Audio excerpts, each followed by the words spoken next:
Hi and welcome back to Cheeky Crypto. My name is Nick and today guys we're going to be jumping down into the world of BTC, taking a look at what's been going on most recently and what we think is likely to happen next. As I get into this video, if you find it useful and informative, smash that like button. I do appreciate that. If you happen to be new to the channel, then why not go ahead and subscribe, tap the bell, select all the notifications, and in doing so you will stay up to date with all the video content that we do here at Cheeky Crypto. If you haven't yet joined us in Discord, guys, check it out, linked in the description down below. It is a fantastic community talking crypto 24/7. It's completely free and is the first place that we go to notify you of what is happening in the crypto space. Keep a finger on the pulse of crypto by joining us down in Discord. I'm a little bit under the weather today, so I'm going to try to keep this as quick as I can, but give you all the important information that I think you need to know. So let's get right down into it. Bitcoin paired up with USDT on the hourly chart, and Binance is our data source. And you know, we have seen ourselves come up into our slightly higher range. This was the 21,557 through to 21,774.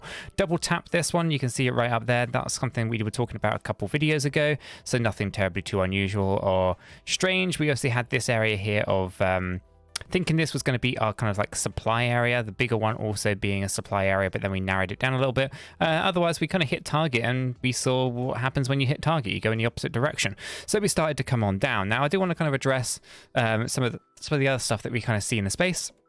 This here, drawing these fancy trend lines on the chart that I often talk about, we find that, yeah, that this is not bullish. This was bearish. We talk about this all the time. When we have higher highs and higher lows like this, they have a tendency to break to the downside. If I come over to the daily chart here, you can kind of see these time and time and time again. Now, the issue that you have really on that hourly chart is that we're moving up and then we go up into these higher highs, higher lows, and of course that's not a bull flag. Bull flags go down, and these here are a good indication of bear flags, right? The pole comes down and then we go up, right? If these were to go down, then actually we would see the opposite. We'd be looking at this and thinking about a break to the upside. One that I got wrong not that long ago and I had to apologize for was we have one here, right? So if I go ahead and grab hold of our parallel channel, I was looking at this by drawing this on like this and saying that we should be going down. We broke out of it to the upside, courtesy of the DXY, of course, but you know, not going to make excuses. What I'm going to say is actually, if I drew this differently, I would actually draw it on here like this. We might actually be able to reflect on this being bearish from a slightly different, also bullish on a slightly different standpoint. So I kind of want to just say that, you know, it is depending on how these things get drawn as to kind of how the analyst draws them. It depends on how they actually perform. So when I come over to our hourly chart here, and we start seeing, you know, trends like this, like we've got these trend lines and we're setting the higher highs and the higher lows. Yeah, like I always say that these have a tendency to break down. Okay, and so we hit the higher target and we saw the break to the downside. Not a bull flag. Bull flags go down, not up. But again, you know, you can create a web page, call it something, and, you know, describe bull flags doing this, get Google's bot to crawl that website, and then before you know it, Google is listing your page on Google. So don't just blindly follow a lot of these things that are out there. They yeah, there's a lot of misinformation. You need to understand and go through and actually, you know, take a look at these structures in the history of all of the candlesticks as well, and you'll have a probability. You'll be able to see how many of these break down and how many of these break upwards, and then you can pretty much form your own bullish or bearish narrative around it. So, you know, don't just take someone's word for these things. You should probably go ahead and check it out, and you should be able to figure out, you know, what I'm talking about here, and why I often say when we go into higher highs and higher lows, we break downwards. Now, we have obviously hit the upper target anyway, and so we were expecting reversal, not to go to the moon. We start to pull back down. Now, we do have this pretty interesting straight drop down here. We bounced up, and there's two kind of options here, and there's a couple of different ways this can go. Not an easy read. Okay, so I'm going to give you the kind of bullish idea first, okay, and then I'll break it into a bearish from there. Okay, in fact, both of these I do think are bearish anyway, but you know, on a slightly larger time frame. We'll talk about those. So we have this level, 21,136. Okay, and we have this one down here at 20,407.15. Okay, so essentially price right now, if I click the right tool, is bouncing in here, right? It's working its magic inside this little sideways ranging between the 20,400 and 21,100. Now, obviously here, we've only just started this journey. So let me break this down a little bit further. There's a low here and there is a high here.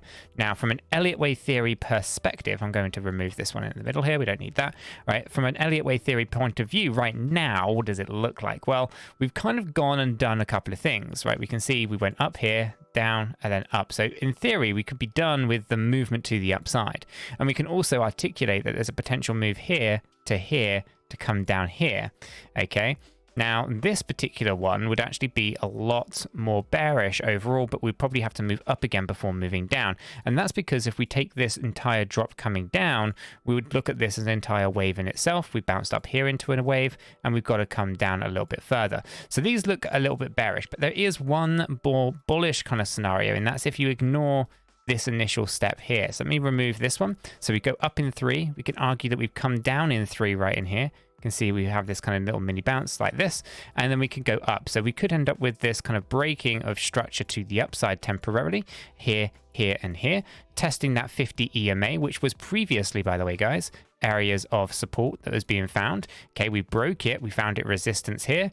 We could potentially move up here and find it as resistance again before breaking down. Okay, so I think it's a little bit too soon to be to be thinking about shorting the market and things like that. I think that will come at a slightly later stage potentially. Again, I just want to be really clear here. We don't necessarily know exactly how this is going to play out until one of these lines kind of breaks. Ultimately, I think there is a move to the downside, but we may have to come up here, test this 50 EMA before we come down here and break the $20,400 level. Okay, I think essentially though, if I were to measure this out, where I'll show you where I think my kind of thoughts are in terms of where I think this is going to go. Okay, we have our high point. I don't think this is going to get breached. I'm not expecting us to go higher than 21,136. I'm not expecting that. And therefore, our 1-to-1 would put us down here below 20K and also below the 200 EMA as well. So that would put us right down here at 19,922 approximately. So if I were to go ahead and draw this on, you'd have this A, B, kind of C structure coming down here. Now that's if it stays as an ABC structure. We could actually, if I pull that back on here, say that if the price were to come down, lower than 19,208, then actually we're no longer just talking about, 3-wave structures, we're talking 5-wave structures, and that's obviously then going to be taking us down significantly deeper. So essentially here, I'd say let's kind of see how this kind of goes. Are we going to break upwards temporarily? Are we going to be testing this 50 EMA, approximately $20,940 on this hourly chart, and then looking to break down a little bit lower? I'm not seeing any reason to think about any major movements to the upside, but the DXY has been driving this whole entire thing with a little bit of FOMO from retail. So it depends on how this this DXY, the dollar index, reacts. And obviously today we have seen some issues with US debt and stuff like that. So we'll be interested to kind of see whether or not they do turn the money printer on and to buy their way out of the debt that they're in, but that'll just increase the inflation. So then they'll increase your interest rates and yada, yada, yada. There's nothing like positive on those kind of timeframes or from those narratives either of what is going on in the real world. So outside of kind of, just candlesticks here on a chart, whether you're talking about the last 50 candles on the 50 EMA or the last 200 candles on that 200 EMA, we should be blissfully aware that things from an economic standpoint in the world are not great. So that should reflect in the price action what we see in here. Now, if I come to the daily chart, we can see that we got rejected from the 200 EMA here. We could cross above it. We've now pulled back down below it. This isn't anything terribly too unusual. This is what happened back up here. We broke above it, failed to keep it, we lost it. Up here, we failed to keep it, we lost it, and so forth. So, the 200 EMA is basically a traditional trend filter.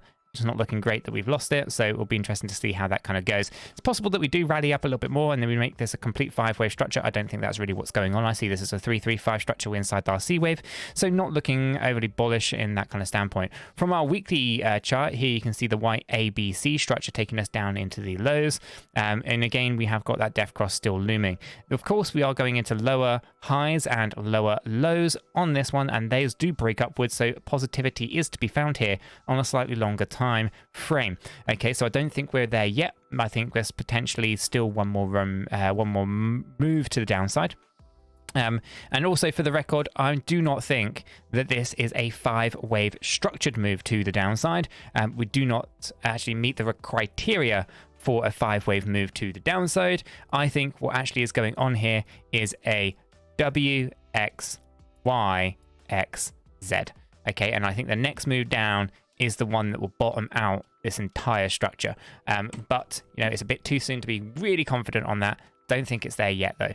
And, even if we have done some kind of WXY, and 15,500 is, of course, going to be the bottom of that Z wave, then what's happening right now is even more alarming, because that's a reset and allows us to go down again and potentially an additional 3 or even 5 wave structure, which would be incredibly bearish longer term. So I don't think we're there or anything like that. It's a bit too soon to kind of call those things. Now, I said this a fair few times as well. If I bring up not the stochastic RSIs that are overbought on these larger timeframes, but take a look at the RSI here on our daily chart, I want to be really clear here, and I can't say it enough. This high RSI indicator on our daily chart is bearish. Okay, we are heavily overbought on BTC. I cannot stress that enough. On these larger time frames, we are overbought. Now, I've been saying that we've got bearish divergence here. Okay, and what I mean by this is that we have a higher high on our RSI, whilst at the same time we have a lower high on our price chart. Okay, this is a divergence. We should not be going up into overbought territory without first going up into a new local high above and beyond it.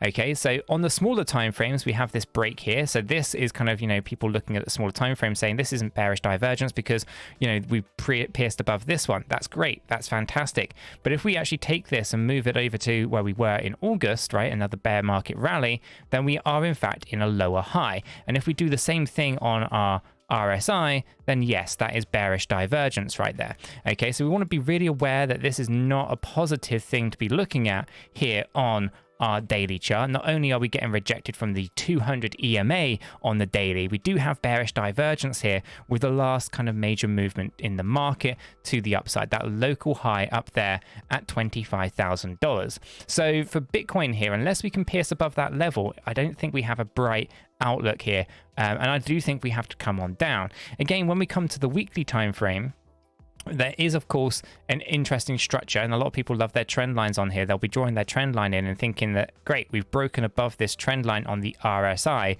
And still, I don't think this is overly positive. It can be deemed a positivity, but essentially I look at this as in, we've actually moved this RSI quite high, right? And we haven't broken above some of these additional swing high points that we had before. So again, the same scenario still fits here. If we were to reflect on that August high, our RSI was down here and now our RSI is higher, yet our price has yet to break that high point, basically making bearish divergence. So although a trend line is easy to draw on here and you can draw trend lines as much as you want, they don't generally make terribly too much sense unless you're trying to really force a narrative. So I do want to kind of be really clear here that the RSI, the stochastic RSIs, even the volume profiles, they're not giving us huge insight into thinking that this is a fantastic run to the upside. I think if anything, they are just telling us that actually we should be looking at this as what it is. It is a bear market rally, and there isn't much more to it than that. We can see that volume did increase briefly here